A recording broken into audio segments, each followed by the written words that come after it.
The Learning Modules section of your course provides students with access to all the lesson content and learning activities.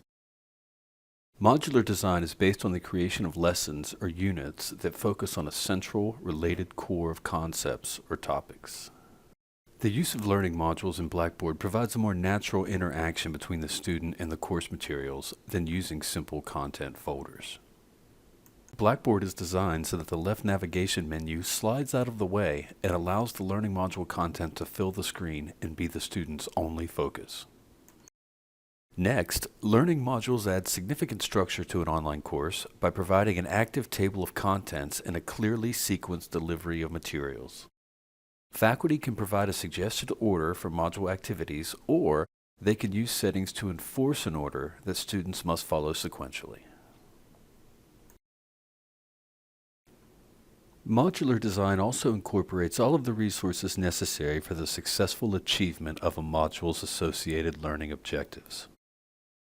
Students should have links to everything they need inside the learning module to complete that specific segment of the course.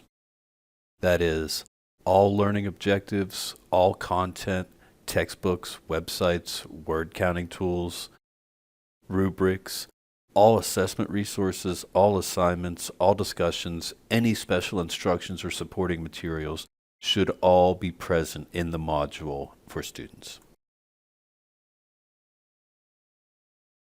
Let's take a closer look at the elements of a well-structured learning module. Once again, we can see that Blackboard is optimized to use learning modules, and that students can hide the module table of contents as well as the left navigation menu so that they can focus solely on the current task at hand. Since modular design is based on the creation of standalone units or lessons, it is critical to include a module overview that addresses the topics and concepts to be explored in each module and relates them to the overall plan for the course. This section serves as an introduction to the module that students are beginning and is a chance for faculty to explain the focus of the course for that particular time period or segment of the course. It is important to be brief but clear about what material and information will be covered and to provide a suggested time period for the module's completion. Just as each course lists course-level learning objectives in the syllabus, each module should also list module-level objectives as part of its module overview to describe what students should expect to get out of a particular module. In a face-to-face course, it is common for a student to ask about the reasons for an activity, and providing objectives with your module overview anticipates and answers these questions beforehand. Objectives should be clear and measurable and should correspond to the stated course-level objectives. Lastly, each module overview should include a list of module activities with very brief descriptions so that students have a clear list of all required activity for the module before they begin working. Adding structure is not only beneficial at the course and module level, you can also add structure to your online assignment prompts to benefit students and facilitate communication. Instructions for online assignments can be longer and more complicated than in-class assignments, and it is a good idea to break the instructions down into stages or steps to simplify things for students. Let's take a look at this example from my multimedia presentations course.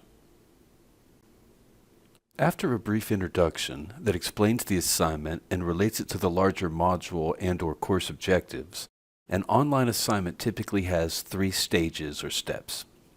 In the first step, students are introduced to some form of content that they must explore. It can be a textbook or article, a gallery of images, some form of video or multimedia, or websites that the students must access to inform themselves about the subject area.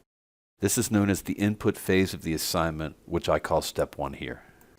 Notice that I take the time to provide natural language in my hyperlinks that indicates what a student can expect to see when they click the link. After students have informed themselves about the topic, the next step typically asks students to somehow apply or transform the new information that they have just received. Common tasks include creating a learning artifact, like producing a slideshow, writing a journal entry, or crafting and posting an opinion. This is often referred to as the application phase or transformative phase of the assignment, which I simply call step 2 here. Lastly, it is necessary for students to produce or share their work or creations so that the instructor and perhaps other students can have access to them. This is called the output phase, where students actually submit or post their work and respond to one another. I refer to this phase as Step 3. This three-step model breaks the assignment down into smaller pieces and allows students to focus on one step at a time. This adds organization and clarity to their effort. Using learning modules in your course will add structure and organization that will ultimately benefit your students.